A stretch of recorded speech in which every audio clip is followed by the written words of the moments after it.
David Chen stared at his reflection in the bathroom mirror, adjusting his tie for the third time. At 34, he had built a tech empire worth millions, but right now he felt like a nervous teenager. His phone buzzed with another text from his mother, and he didn't need to read it to know what it said. She had been sending the same message for weeks now, reminding him about Grace's school fundraiser and the wonderful women she had invited to meet him. The irony wasn't lost on him. 3 years ago he had everything: a loving wife, a successful business, and baby Grace who lit up every room she entered. Then came that rainy Tuesday evening when Linda never made it home from her book club meeting. The drunk driver who hit her car walked away with minor scratches while David's world shattered into a million pieces. Grace was only 4 then, too young to fully understand why mommy wasn't coming home anymore. David threw himself into work, convincing himself that providing financially was the best way to honor Linda's memory and secure Grace's future. But his mother, Helen, saw things differently. She believed Grace needed a mother figure and David needed to move on. Daddy Anna made pancakes shaped like butterflies. Grace's voice echoed through the hallway, followed by the sound of her little feet running toward him. At 7, she was a perfect blend of both her parents, Linda's gentle nature and David's stubborn determination. Ana Rodriguez appeared in the doorway, flour still dusting her apron. She had been working for them for 2 years now, ever since David realized he couldn't manage both a demanding business and a growing daughter. What started as a temporary arrangement had become something much more important. Ana wasn't just their housekeeper. She had become Grace's confidant, David's reliable support system, and somehow, the glue that held their small family together. She insisted on making them special for your big presentation today, Ana said with a warm smile that made David's chest tighten in ways he tried not to think about. She was 28 with kind brown eyes and a laugh that could make Grace giggle for hours. More importantly, she genuinely cared about them both, which made what he was about to ask even more complicated. After Grace left for school with kisses and promises to draw him a picture of their dog, Buddy, David found Ana in the kitchen cleaning up the breakfast chaos.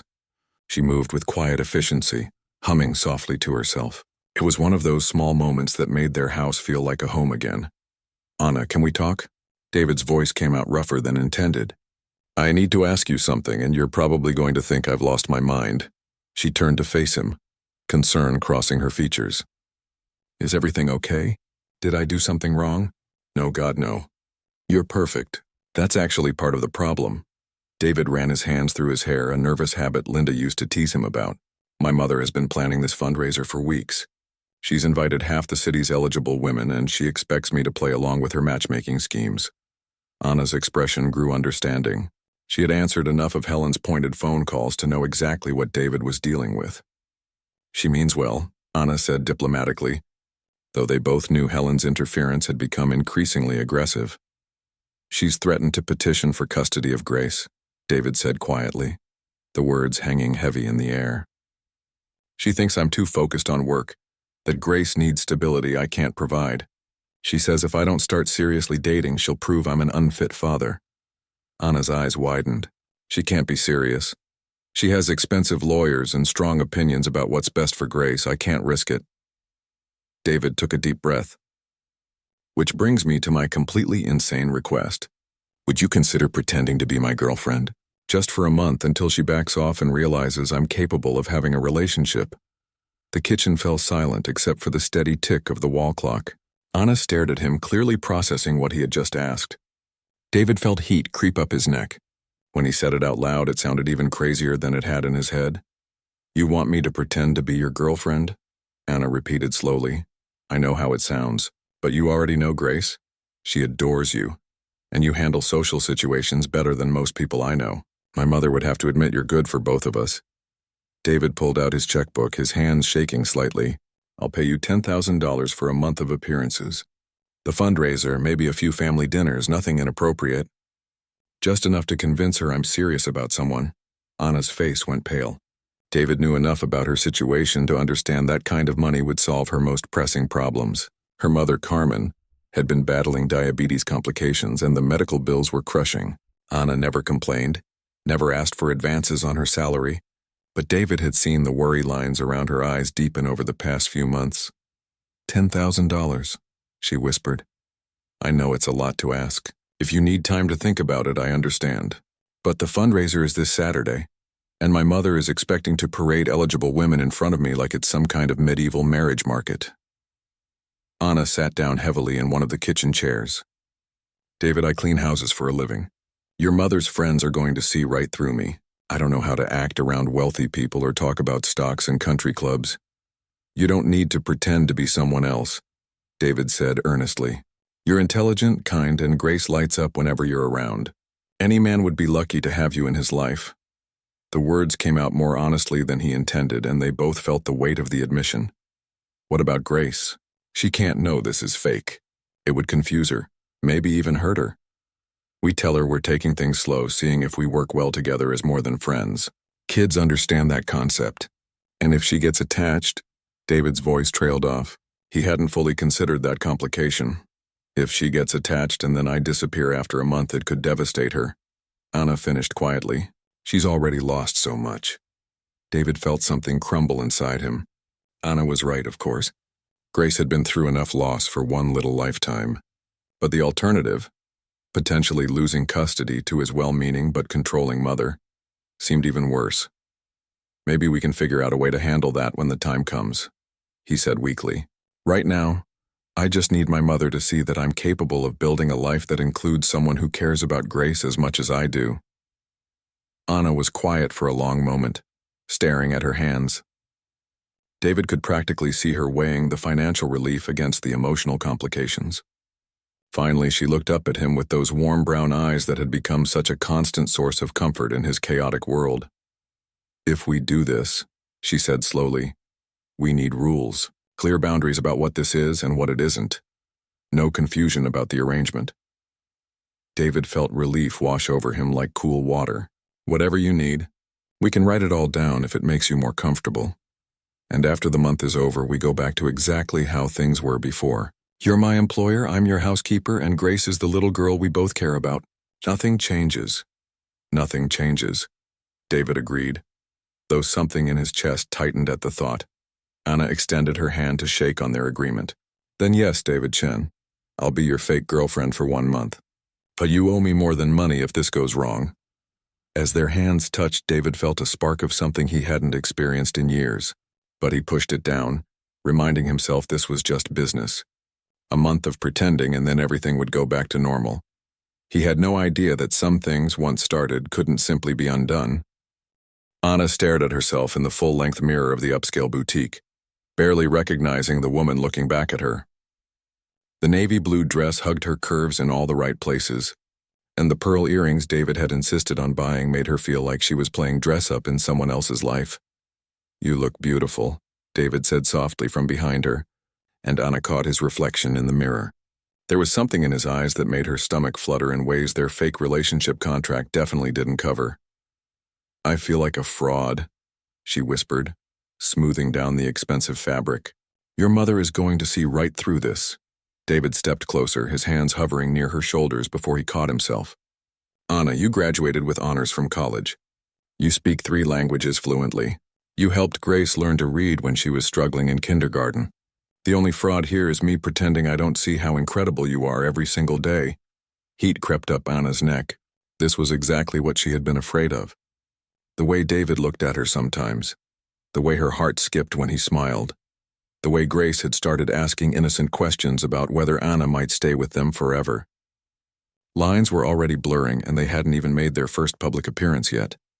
We should practice our story again, Anna said, needing to focus on something safer than the way David's compliments made her feel. How did we meet? When did we start dating? David nodded, stepping back to give her space. We met 2 years ago when I hired you, but we didn't start seeing each other romantically until 6 months ago. We've been taking things slow because of Grace, making sure any relationship would be good for her too. And where did we have our first date? That little Italian place on 5th Street. You ordered the mushroom risotto and I spilled marinara sauce on my shirt. David's smile was genuine now. Actually, that's not entirely made up. I did take you there for lunch once when Grace was at a sleepover, remember? You said their risotto reminded you of your grandmother's recipe. Anna did remember. It had been after a particularly difficult week when Grace had been sick with the flu, and both she and David had been exhausted from taking care of her. He had surprised her with lunch out, saying she deserved a break from cooking for once. It hadn't been a date, just two tired people sharing a meal. But Anna remembered thinking how nice it felt to sit across from David without discussing schedules or grocery lists. Good, she said, pushing down the warmth that memory brought. What else? They spent the next hour creating their relationship timeline, carefully weaving truth into their fiction. David was surprisingly good at this, remembering small details about their interactions that Anna had thought only she noticed. The way she always made his coffee a little stronger on Monday mornings, how she hummed while folding laundry, the fact that she had cried watching Grace's Christmas play, even though Grace had forgotten half her lines. By the time Saturday evening arrived, Anna felt as prepared as she could be. Grace had been beyond excited all week, helping Anna pick out accessories and practicing ballroom dancing moves she had learned on YouTube. Anna's going to be the prettiest lady at the whole party, Grace announced as she watched Anna put on her lipstick. Daddy's been smiling more since you started being his girlfriend. Anna's heart clenched. Grace had accepted their relationship announcement with the easy adaptability of childhood, but Anna could see the hope shining in the little girl's eyes. Hope that Anna was terrified of breaking. Remember what we talked about, sweetheart, Anna said gently. Sometimes grown-ups need time to figure out if they're right for each other. Your daddy and I are still learning. But you love us, right? Grace asked with the directness only children possessed. Anna knelt down to Grace's eye level, looking into those bright eyes that were so much like her mother's. I love you very much, Grace. You and your daddy both mean the world to me. It was the truth, and that was the problem. The school fundraiser was held at the Grand Ballroom downtown, with soft lighting and elegant decorations that probably cost more than Anna made in 6 months. David's hand was warm and steady on the small of her back as they walked in, and Anna tried to channel the confidence he seemed to have in her. Helen Chen spotted them immediately, of course. David's mother was an elegant woman in her early 60s, with sharp eyes and an even sharper tongue when it came to her opinions about David's life choices. David, dear, Helen said, air-kissing her son's cheek before turning her attention to Anna with undisguised curiosity. And you must be Anna. I've heard so much about you. All good things, I hope, Anna replied with a smile that felt more natural than she expected. 2 years of answering Helen's phone calls had actually prepared her for this moment better than any etiquette lesson could have. David tells me you've been wonderful with Grace, Helen continued, her tone carefully neutral. It's so important for children to have consistent care. Anna felt the subtle dig, but David's fingers pressed gently against her back in a gesture of support. Anna isn't just wonderful with Grace, he said. She's wonderful, period. I'm lucky she gave me a chance. The evening continued with a parade of introductions. Anna met David's business partners, Grace's teachers, and what felt like half of the city's elite. To her surprise, she found herself genuinely enjoying many of the conversations. When Mrs. Peterson, Grace's art teacher, mentioned the school's struggling literacy program, Anna found herself suggesting fundraising ideas based on community outreach programs she had researched in college.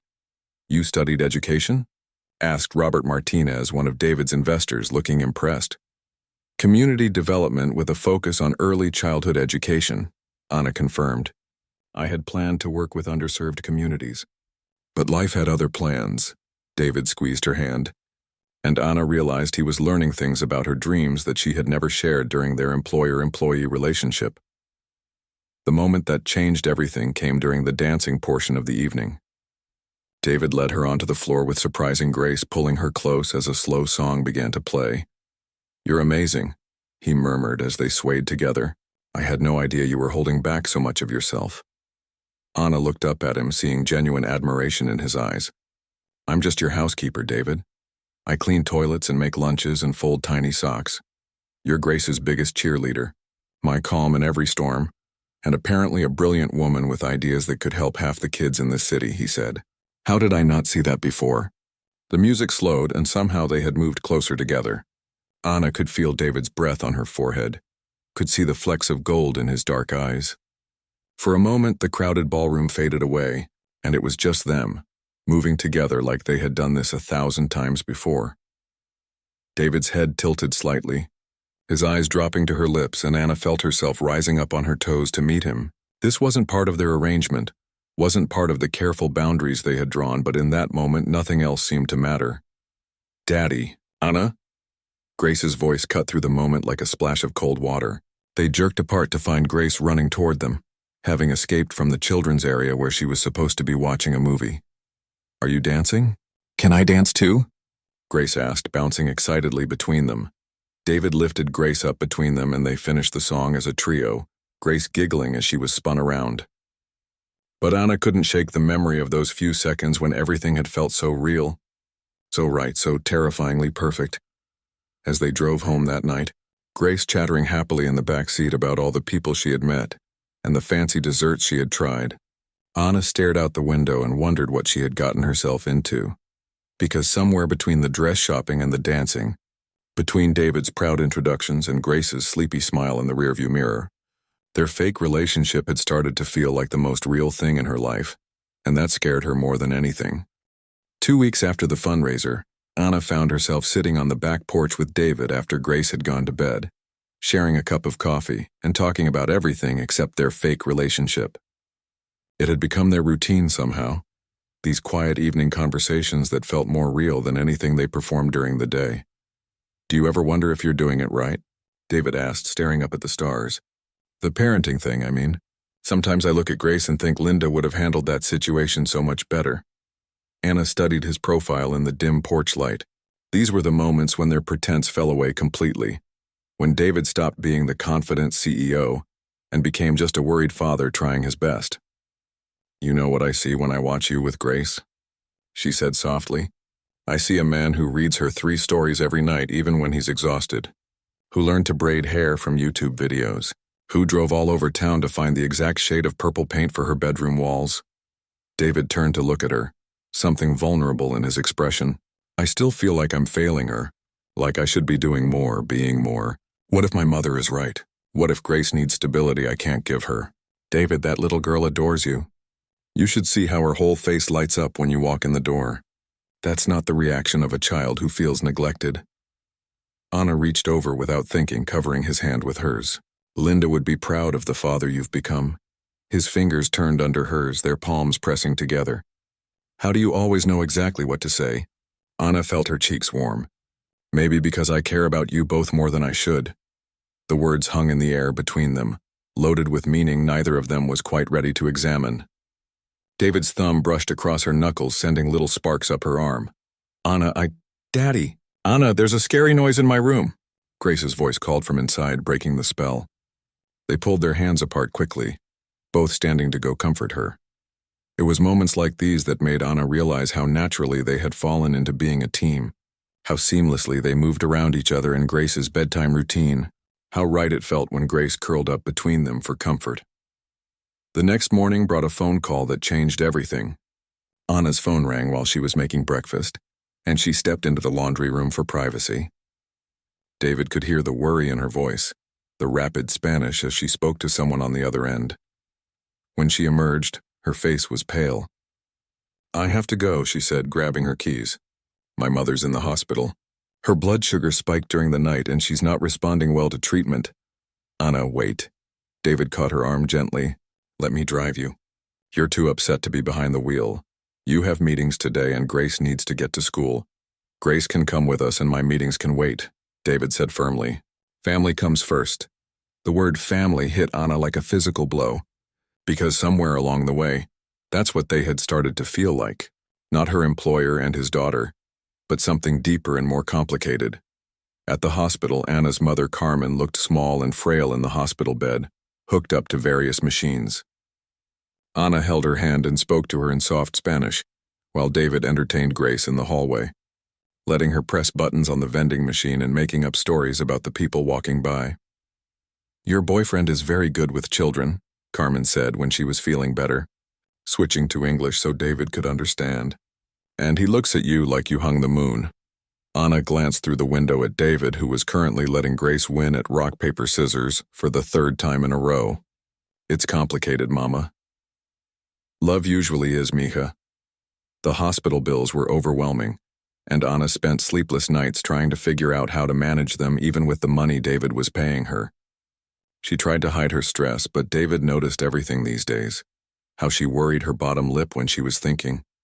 How she got that little line between her eyebrows when she was trying to solve a problem on her own. "We need to talk," he said one evening after Grace was asleep. "About your mother's medical expenses." "David, no. The arrangement we have is already more than generous." "This isn't about our arrangement," he interrupted. "This is about caring about someone who's become important to me. Let me help." Anna shook her head stubbornly. "I can't take advantage of your kindness like that." "What if it's not kindness?" David asked quietly. "What if it's something else entirely?" Before Anna could respond, Helen Chen's voice cut through the moment. "I hope I'm not interrupting anything." They both turned to find David's mother standing in the doorway, having let herself in with her spare key. Her sharp eyes took in their proximity on the couch, the intimate atmosphere they hadn't realized they'd created.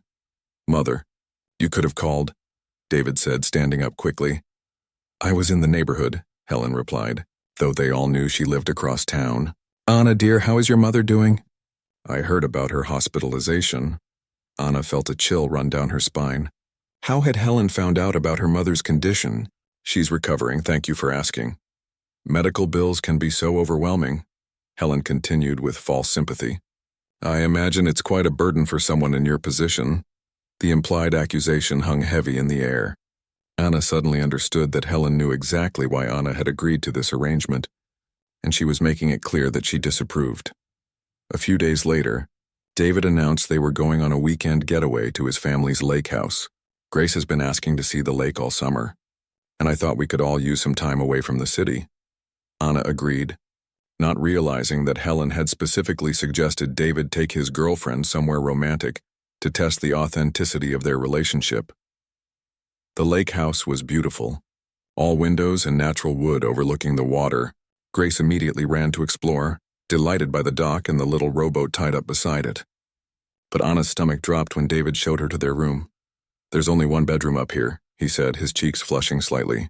"I can sleep on the couch downstairs if you're not comfortable." "It's fine," Anna said quickly. "We're supposed to be dating, right? It would look weird if you slept on the couch." That night, lying in the same room with only a few feet between their beds, Anna found herself more awake than she'd ever been. Every sound David made, every shift of the blankets, every soft breath seemed amplified in the darkness. "Anna?" His voice was barely a whisper. "Are you awake?" "Yeah." "This is harder than I thought it would be," he admitted. "Pretending with you, I mean. Sometimes I forget we're pretending at all." Anna's heart hammered against her ribs. "David, I know we said no complications, but I can't stop thinking about that moment at the fundraiser.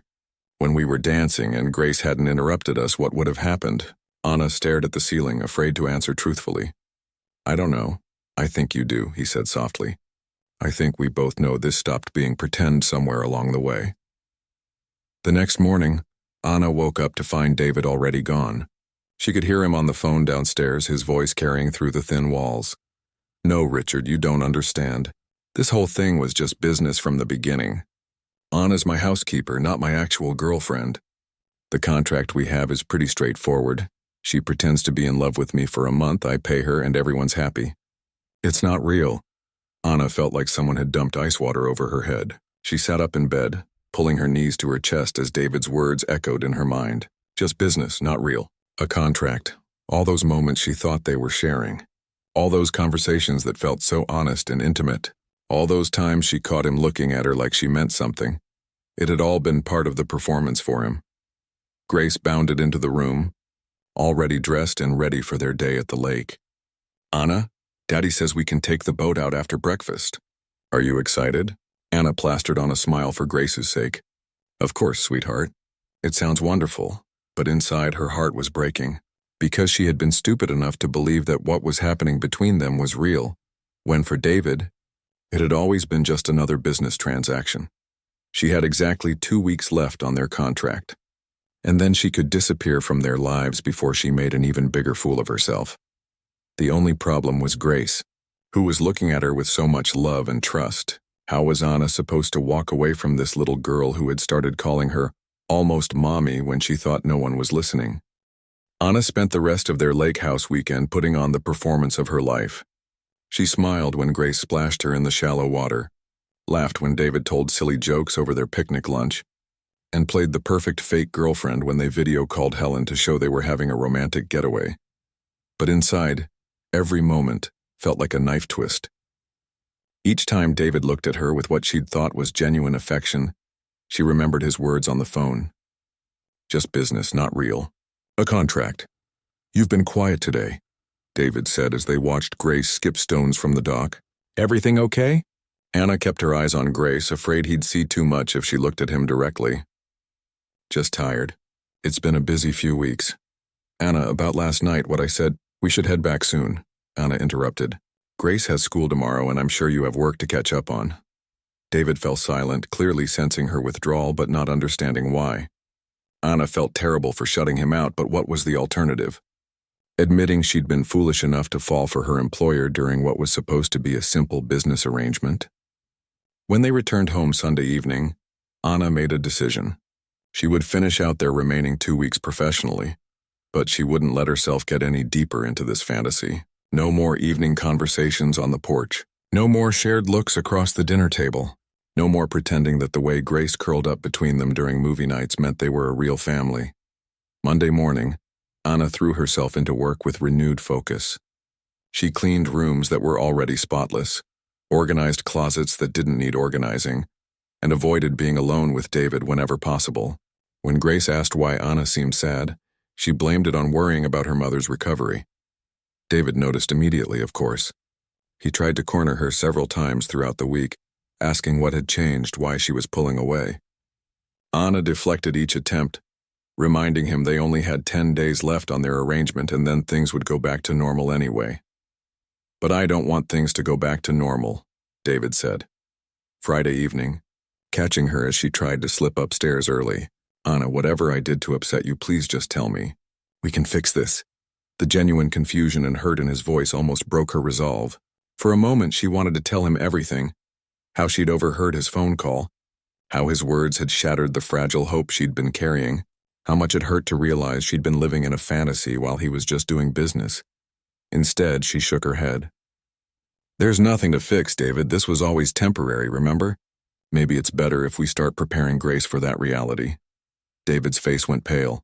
What are you saying? I'm saying maybe we should tell her next week that things aren't working out between us. That sometimes adults realize they're better as friends. Anna, no. Grace is so happy she's thriving with us together. You can't just rip that away from her. I'm not the one ripping it away, Anna said quietly. This was never real, David. We both knew that going in. She escaped upstairs before he could respond, leaving David standing in the hallway looking like she'd slapped him. What Anna didn't know was that David's phone call at the lake house hadn't been what it seemed. He'd been talking to his lawyer, Richard, about changing his will to include provisions for Anna and her mother's medical care. When Richard had questioned the sudden decision, David had panicked and used their fake relationship as cover, not wanting to admit even to himself how real his feelings had become. The next morning, Helen Chen arrived unannounced while David was at his office and Grace was at a friend's house. Anna opened the door to find David's mother holding an envelope and wearing an expression that made Anna's blood run cold. Mrs. Chen, David isn't home right now. It's you I came to see. Dear? Helen pushed past Anna into the living room, settling herself on the couch like she owned the place. We need to have a little chat about your arrangement with my son. Anna's heart sank. I don't know what you mean. Helen opened the envelope and pulled out several photographs. Anna's face flushed hot as she recognized them. Pictures of her and David at the boutique, her trying on expensive clothes while he watched. Pictures of them at the fundraiser, looking intimate and happy. Pictures of them leaving the hospital together after visiting Anna's mother. My private investigator is very thorough, Helen said calmly. He also did some digging into your background. Your mother's medical bills, your student loan debt, your previous employment history. Quite a financial burden for a young woman in your position. Anna sank into a chair, feeling trapped. Mrs. Chen, please. Oh, don't worry, dear. I'm not here to judge you. Desperate times call for desperate measures, don't they? Helen's smile was sharp as a blade. What I am here to do is make you a counteroffer. Anna stared at her, afraid to speak. $20,000, Helen continued. Double what David is paying you. All you have to do is end this charade and disappear from my son's life. Clean break, no messy explanations needed. You want me to take money to leave David and Grace? I want you to stop taking advantage of my son's grief and my granddaughter's need for a mother figure, Helen said coldly. David is vulnerable right now, and Grace will attach to anyone who shows her kindness. But this fantasy you're all living isn't healthy for anyone involved. Anna felt sick to her stomach. And if I refuse? Then I'll be forced to show David these photographs and explain exactly why you agreed to his little arrangement in the first place. How do you think he'll feel when he realizes you were only with him for the money? How do you think Grace will handle learning that her almost mommy was just an employee playing a role? Anna's hands shook as she stared at the photographs. Helen was right about one thing.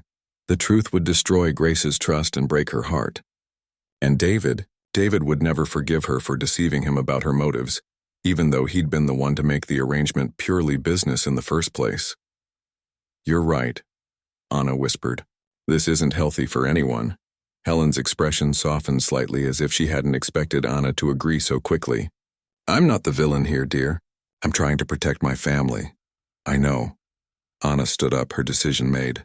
I'll tell David tonight that I'm ending our arrangement early, that I've realized this isn't working. And you'll leave? Tonight?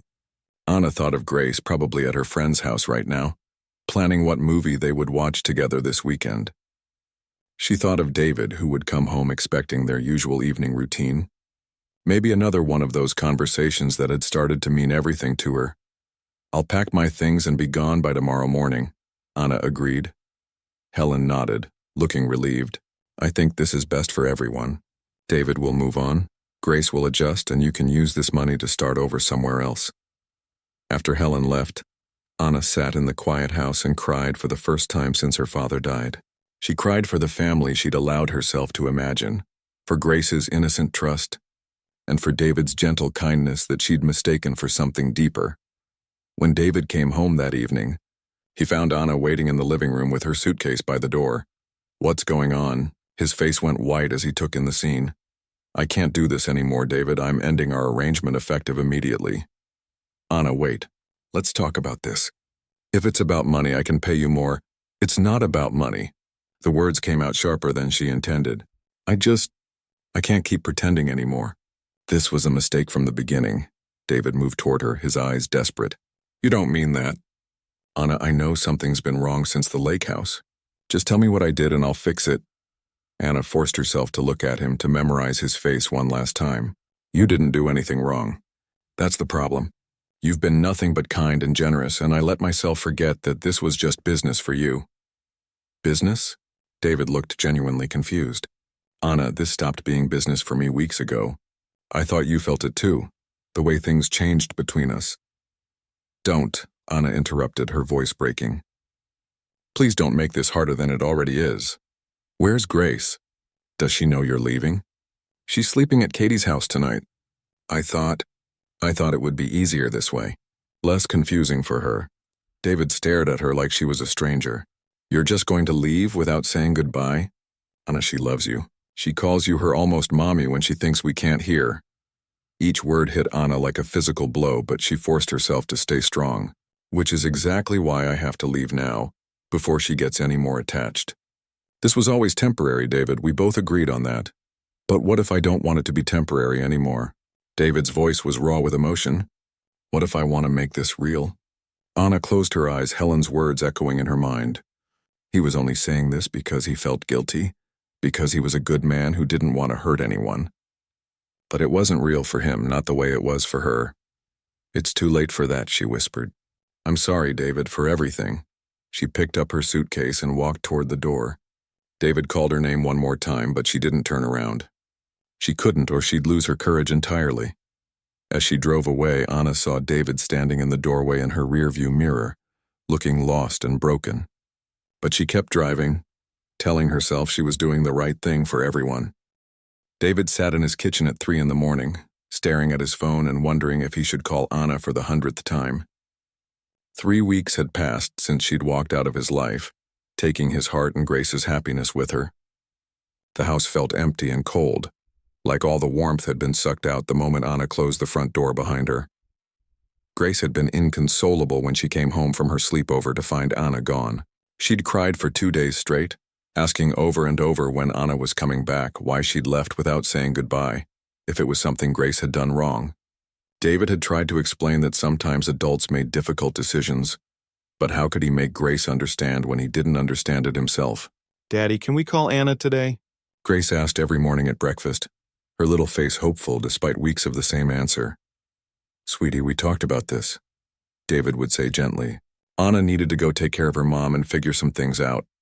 But she could take care of her mom here, Grace would insist. We have room, and I could help take care of Grandma Carmen too. The simple logic of a 7-year-old made David's chest ache. Grace was right, of course.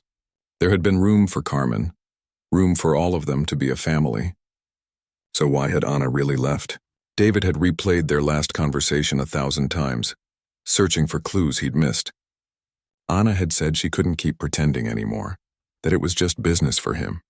But that made no sense. How could she think their relationship was just business when he'd been falling in love with her for months? He'd tried calling, but Anna's phone went straight to voicemail. He'd driven by her old apartment, but the landlord said she'd moved out suddenly. He'd even gone to the hospital where her mother had been treated. But they wouldn't give him any information due to privacy laws.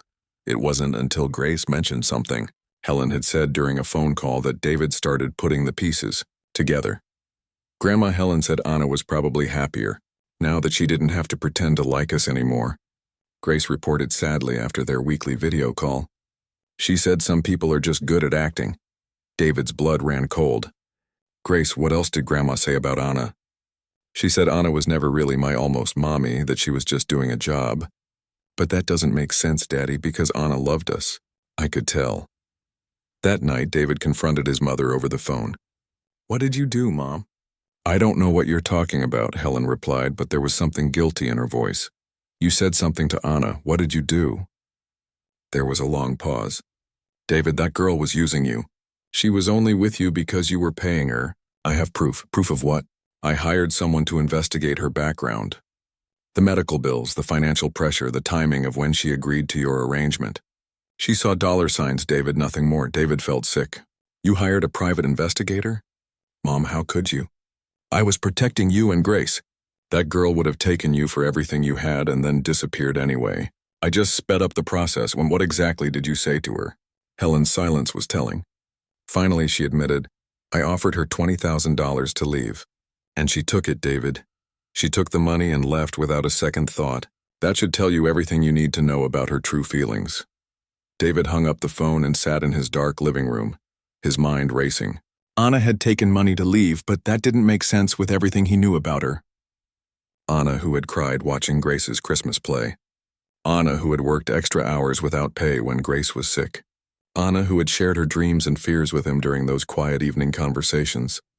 Unless, David grabbed his laptop and started digging through his email history. There it was, the email from his lawyer Richard about setting up a trust fund for Anna and her mother.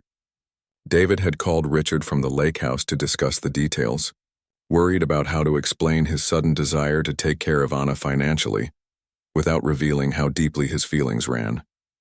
He remembered the conversation now. Richard had questioned why David wanted to set up a trust for his housekeeper, and David had panicked, claiming it was just part of their business arrangement. He'd said their relationship wasn't real, that it was just a contract because he'd been afraid to admit the truth even to himself. Anna must have overheard that call. She must have heard him dismiss their relationship as just business and thought he'd been playing with her feelings all along. David buried his face in his hands. He'd been such a fool. While Anna was falling in love with him, she'd heard him tell someone else that none of it was real. No wonder she'd pulled away. No wonder she'd been so quick to agree when his mother offered her money to leave. The next morning, David called in sick to work for the first time in years and started his search in earnest. It took him 3 days and the help of a private investigator of his own to track down Anna's new address. She was working at a small hotel downtown, back to cleaning rooms and making beds for minimum wage. David's heart broke when he thought of proud, intelligent Anna scrubbing toilets again because his mother had driven her away from the life they'd been building. Together, we're going to get Anna back, he told Grace that evening as they sat down for another quiet dinner, without the woman who'd made their house a Home. Grace looked up hopefully. Really? How? By telling her the truth. That we love her, and we want her to be part of our family for real this time. Not pretend, not for show, but because we can't imagine our lives without her. Can I help? David smiled. The first genuine smile he'd felt in weeks. I was hoping you'd say that. The next day was Saturday. David and Grace drove to the Grand Hotel where Anna worked.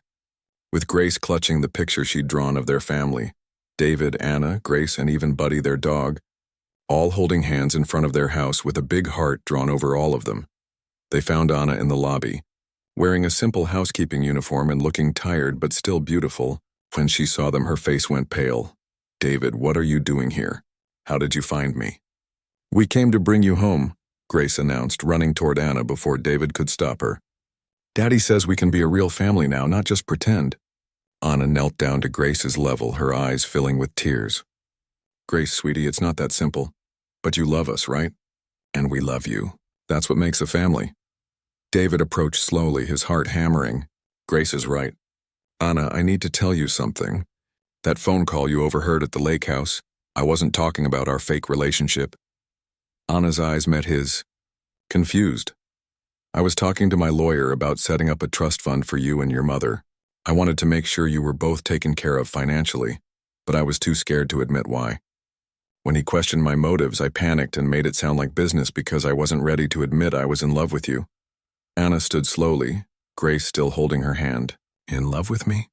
Completely, desperately in love with you, David said, his voice breaking. I have been for months, maybe since that first night we talked on the porch.